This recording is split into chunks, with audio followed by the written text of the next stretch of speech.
지난 주일부터 우리가 이 성탄 주간이 되어서 예수님에 대해서 지금 말씀을 강의하고 있습니다. 여러분 지난주에 기억하시나요? 예수님이 어떤 분이냐? 정체성이라고 말했습니다. 그때 예수님은요 뭐 이렇게 병을 고쳐주고 또 가난한 사람 부유하게 해주고 또 이렇게 문제 있는 사람 해결해주고 그 예수님. 그런데 사실은 예수님이 오시는 목적이 그것이 진짜 목적은 아니었습니다. 지난번 뭐라 했습니까? 예수님이 오신 목적은 두 가지였습니다. 하나는 뭐냐 그러면은 구원이에요. 구원. 구원. 또 하나는 뭡니까? 하나님의 나라. 하나님의 나라. 그래서 천국에 대해서 말했습니다. 자, 그러면 그 예수님이 어떤 분이냐 말했잖아요. 그 예수님, 우리를 위해서 구원시키고 그리고 우리를 하나님의 나라를 인도했던 그 예수님 누구냐? 그분은 바로 주 예수 그리스도. 그래서 사도 이 베드로가 고백한 대로 주는 그리스도시요 살아계신 하나님의 아들입니다 말하는 것처럼 예수님이 우리의 주인이셨다 그 말이었어요. 예수님 우리의 주인이시다. 우리는 그의 종입니다. 언제나 우리는 주님의 말씀에 순종해야 됩니다. 그렇게 말했습니다. 그리고 그 주님은 그리스도라고 하는 사실입니다. 그리스도. 그리스도 뭡니까? 기름 부음 받았다는 거예요. 우리의 모든 죄를 다 그분에게 덮어 씌우고 예수님을 통해서 우리가 구원받았다는 겁니다. 그리고 그는 바로 하나님의 아들이시요 하나님이시다. 그래서 그분이 언제부터 계셨느냐? 2019년 전에 온 것이 아니고 이미 이 세상이 있기 전에, 이 세상을 창조하기 전에 말씀으로 계셨던 그분, 그 말씀이 하나님 되신 그분이 인간의 옷을 입고 이 땅에 오셨다. 하나님이 인간의 옷을 입고 오셨다. 그것이 성탄절입니다. 성탄절이에요. 자, 그러면 오늘은 다른 의미로 두 번째 시리즈로 우리가 예수님 누구냐 생각해 보겠습니다. 이 세상은요 우연히 생겨난 것이 아닙니다. 하나님이 창조했다 그래요. 하나님이 먼저 영계를 창조하시고 그리고 이 자연 만물을 창조하시고 마지막에 사람을 창조했습니다. 세 단계예요. 영적 세계, 영계를 창조하시고 그때 물론 천사를 창조했습니다. 그리고 이 세상을 다 창조하셨어요. 그리고는 사람을 만드시고 이 세상의 관리자로 세우셨습니다. 근데 그러면 그 다음에 하나님이 어떻게 했느냐? 창조하시고는 그러면 가만히 놔둬버렸느냐? 하나님이 이 세상을 창조하시고 그냥 이 세상 되는 대로 가도록 놔뒀느냐? 아니라는 거예요. 하나님은 이 세상을 다스렸고 그걸 통치라 그럽니다. 가만히 놔둬버린 게 아니고 하나님이 사사건건 간섭하시고 다스렸다 그 말이에요. 그리고는 마지막에 이 세상을 창조하신 하나님이 거두시기도 한다는 거예요. 그걸 인류의 최후의 심판이라 그래요. 자, 그러면 하나님께서 어떻게 다스렸느냐? 물론 하나님이요 직접 나타나셔서 다스린 적이 있습니다. 직접. 그런데 대부분 하나님은 사람을 시켜서 이 세상을 다스리도록 했습니다. 먼저 하나님의 말씀을 전하도록 하는 사람이 있습니다. 하나님의 말씀을 전해주고요. 또 그들이 하나님의 말씀을 따르지 않을 때는 또 그들 위해서 자기가 죄인인 것처럼 하고요. 그리고는 마지막에 자기 백성을 돌보고 그리고 마지막에 심판하는 그런 사람을 족족 세우셨어요. 그게 구약에 나타나는 선지자와 제사장과 왕이라는 거예요. 하나님의 하나님의 일을 맡아서 하는 사람이 세 종류였습니다. 선지자와 제사장과 왕. 그런데 예수님께서 오셔서 그 일을 다 신약성경에 감당했다는 거예요. 그래서 예수님은 구약에 있었던 어떤 분은 선지자로, 어떤 분은 제사장으로, 어떤 분은 왕으로 세우셨는데 그 모든 세 가지 직분을 예수님이 다 짊어지셔서 이 땅을 33년 동안 사시면서, 그리고 공생에 3년 사시면서 이 땅을 세 가지 직분으로 하셨다는 것입니다. 그러면 그 선지자, 제사장, 왕이 어떤 직분이냐? 예수님께서 그걸 어떻게 행하셨느냐? 자, 제가 앞에 써놨습니다. 선지자는 뭐냐? 하나님의 대변자라는 거예요. 하나님의 대변자란 말이 무슨 말이냐 그러면은 이 백성들에게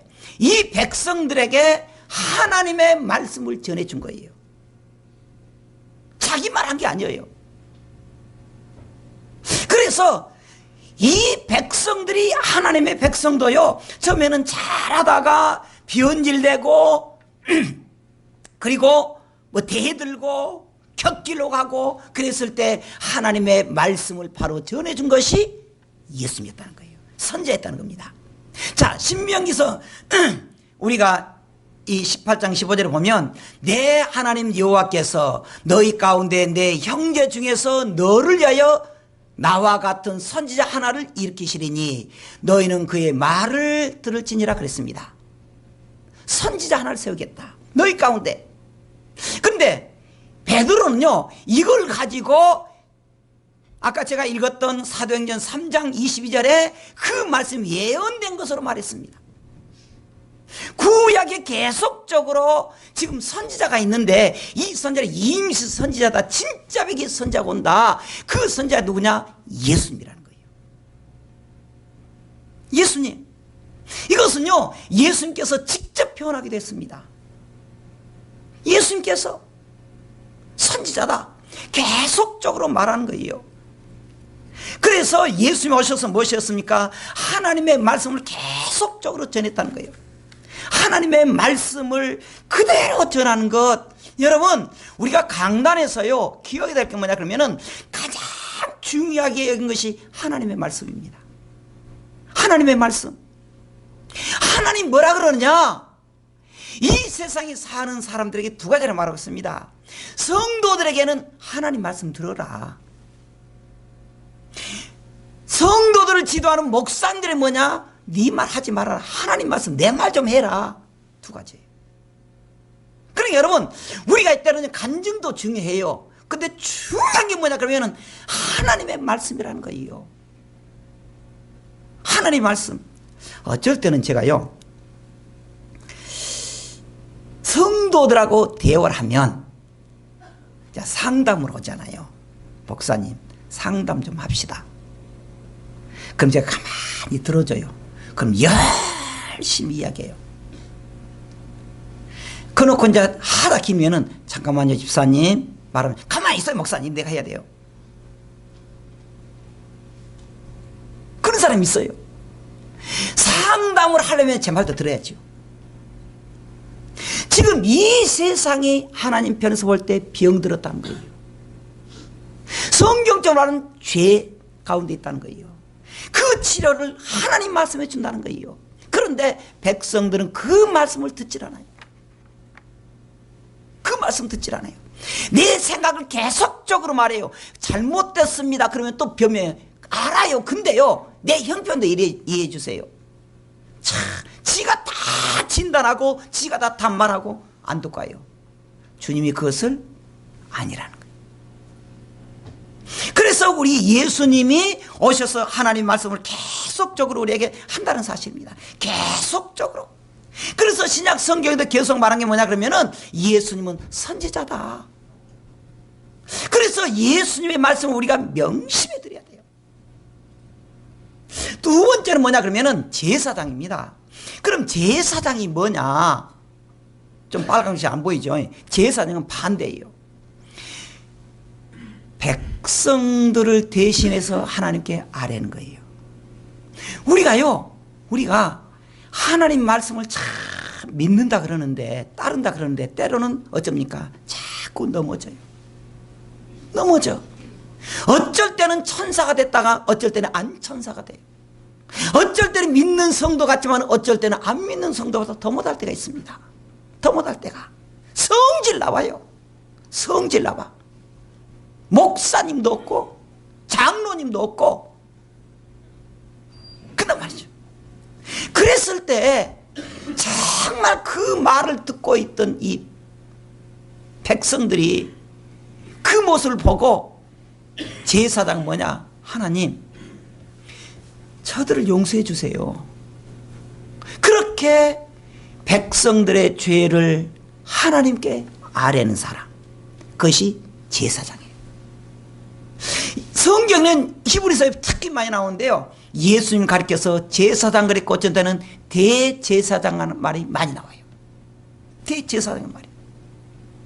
예수님께서 이 땅에 오셔가지고 구약의 제사장처럼 이 땅에 많은 백성들의 죄를 위해서 제사를 지내는데 그 실제 제사 예수님께서 십자가에 죽으셨다는 거예요.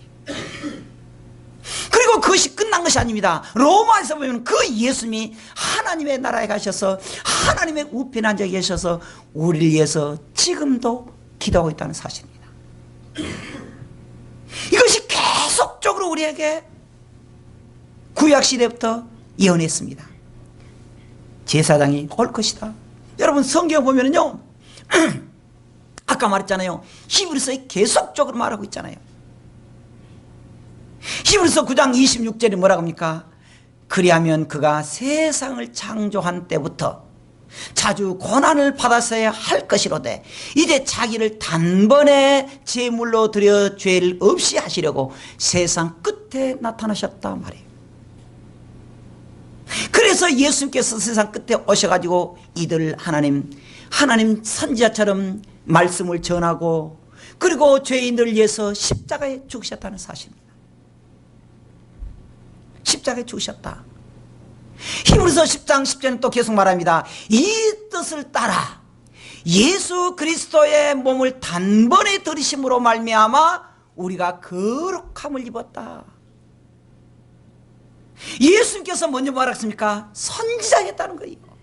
우리에게 하나님 말씀 계속적으로 전했습니다.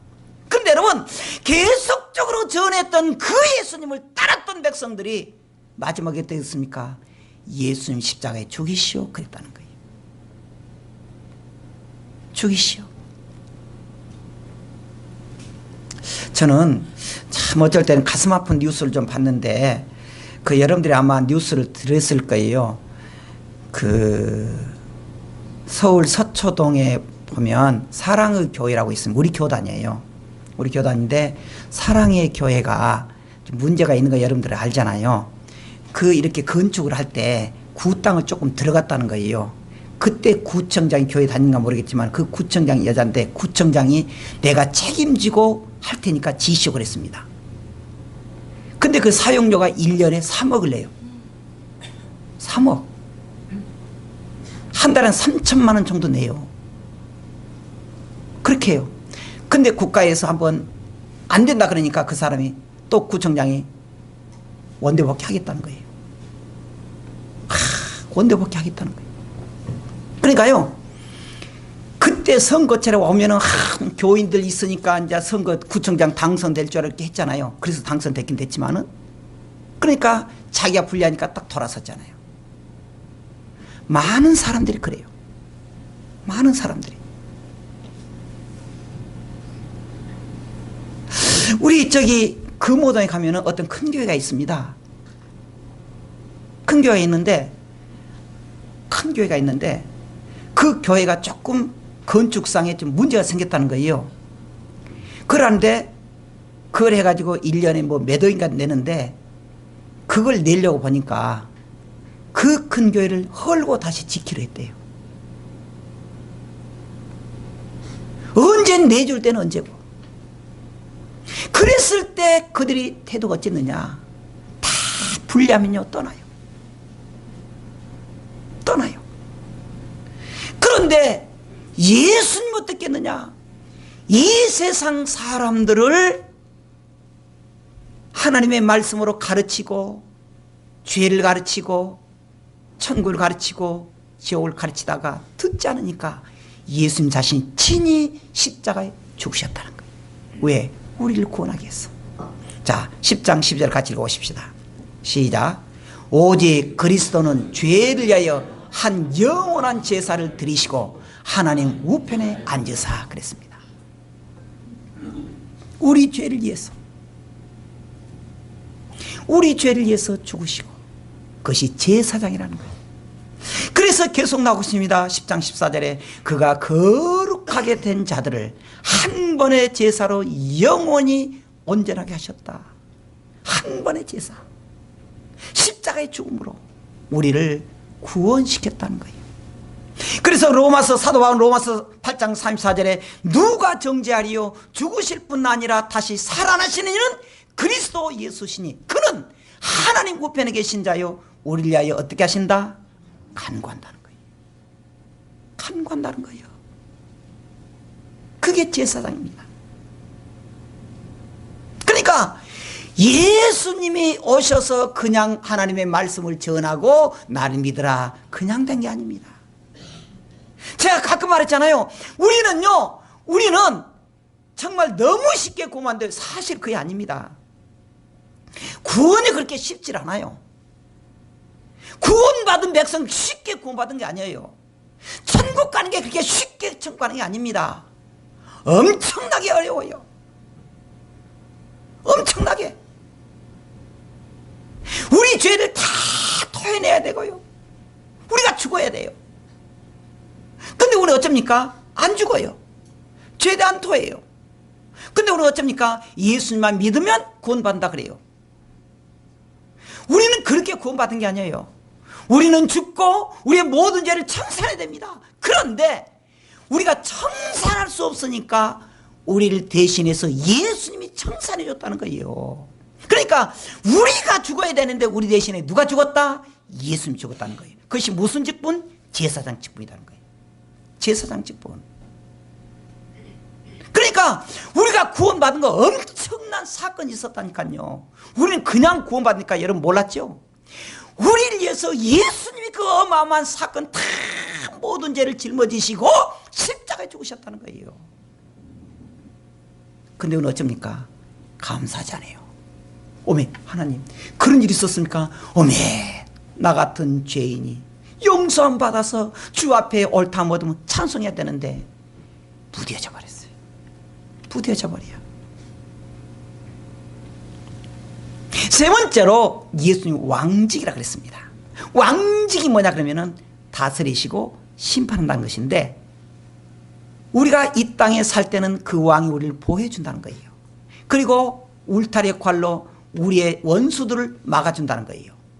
원수들이 마치 어떤 텃밭이 있어서 그 포도밭에 냉수들이 와가지고 들어오면 그걸 막아주는 울타리처럼. 그리고 마지막에 심판한다는 것입니다. 그런데 예수님께서 신약 성경요 예수님께서 왕으로 오셨고 하나님의 백성인 교회를 다스리고 그리고 예수님 교회의 머리가 되셨다는 사실입니다. 구약 시대부터 계속적으로 한 왕이 나올 것이다 계속 말했어요. 그래서 구약에 계속 왕이 있었잖아요. 왕. 그 진짜 왕이 누구냐? 마지막에 영원히 다스릴 왕 예수 그리스도라는 거예요. 그래서 예수님이 다 모든 세상의 고난을 가졌다는 거예요. 언제? 제가 가끔 말했잖아요. 예수님이 십자가에 죽으시고 부활하신 그것으로 부활하심으로 아버지 되신 하나님이 아들 된 예수님에게 그 세상 모든 권세를 가질 수 있는 것을 선물로 드린 거예요. 자, 마태복음 28장 18절 같이 읽어보십시다. 시작. 예수께서 나와 말씀하여 이르시되 하늘과 땅의 모든 권세를 내게 주셨다. 보세요. 하늘과 땅 영계나 마찬가지예요. 영계나 이 세상의 모든 권세를 어쨌다? 예수님께 있다는 거예요. 하나님이 주셨다는 거예요. 하나님 주셨다. 이제 우리는 그 모든 왕직에 그래서 계속 성경에 보면 에베소 1장 20절에 보면 사도 바울이 그랬습니다. 또 만물을 그의 발 아래 복종하게 하시고 그를 만물의 교회의 머리로 삼으셨다. 또 만물을 그의 발 아래 다 두었다는 거예요. 예수님 발 아래 다 두었다는 거예요. 그리고 만물 위에서 교회의 머리로 삼으셨다는 거예요. 교회의 머리로. 예수님 교회의 머리라는 거예요. 우리는 그 몸에 수족처럼 해야 돼요. 근데요, 이상해. 머리가 굉장히 중요해요. 머리가 가라고 가야지, 머리가 쩔어가는데 이거 하면요, 이건요, 이거 따로 놓으면요, 이건 뭡니까? 정상이 아니에요. 몸은요, 머리 움직인 대로 해야 돼요. 근데 손발이 누구냐 그러면 손발은 성도라는 거예요. 그럼 여러분, 머리가 왕 되신 예수님, 교회의 머리 되신 예수님께서 이렇게 가라 그러면 우리 손발 어떻게 됩니까? 아멘 따라가야 돼요. 따라가야 돼요. 근데 머리가 너희들은 주일 성수하라 아멘, 그런데 주일 성수하라 저기 무등산 놀러 가면은 그건 정상이 아니라는 거예요. 아니라는 거예요. 여러분, 왕 되신 예수님께서 성도들을 보호해준다는 거예요. 요한계시록 11장 15절에 보면 일곱째 천사가 나팔을 불매 하늘에 큰 음성들이 나서 이르되 세상 나라가 우리 주와 그의 그리스도의 나라가 되어 그가 세세토록 왕노릇할 것이다. 영원 끝날까지 왕노릇할 것이라는 거예요. 자, 여러분, 그러니까 우리는 언제나 하나님께서 우리 지켜주시는 그 예수님이에요. 우리가 그냥 예수님이 와가지고 예수님 우리 위해서 십자가에 죽으시고 아멘 감사합니다 구원받았습니다, 그것이 아니라는 거예요. 예수님 구약시대부터 계속적으로 우리를, 구약시대부터 예언했던 그 예수님이 선지자로 오셔서 우리에게 계속 말씀했습니다. 믿음으로 살아라, 회개하라. 구약시대부터 계속적으로 제사적으로 말했던 그 예수님이 말을 듣지 않으니까 그분이 친히 예수님께서 십자가에 죽었다는 거예요. 십자가에 죽었어요. 예수님 십자가에 죽는 것으로 끝난 것이 아니고 부활해서 하나님 우편에 가셔서 어쩐다? 우리 위해서 지금도 기도하고 있다 그랬잖아요. 그리고 이제 그때부터 예수님 이 세상의 왕으로 계셔요. 성도들을 지켜주시고 악의 물을 물리쳐주시고 마지막에 심판대하시는 그 예수님, 우리는 어떻게 살아야 됩니까? 주님을 감동시키면서 살아야 돼요. 주님을 감동시키면서. 여러분, 2019년 저물어 갑니다. 저물어 가요. 2020년도 오늘 어떻게 살아야 됩니까? 어떻게 살아야 돼요? 주님이 선지자로 오셔서 우리에게 교훈하셨고 제사장으로 오셔서 우리 위해서 죽으셨는데 왕으로 지금 계시면서 우리를 지켜주신다는데 우리는 어떻게 살아야 됩니까? 흔적을 남겨야 돼요. 주님 감동시키고 내가 2020년도에는 하나님의 영광을 위해 살겠다. 결단한 성도가 되기를 주의 이름으로 축원합니다. 기도하겠습니다.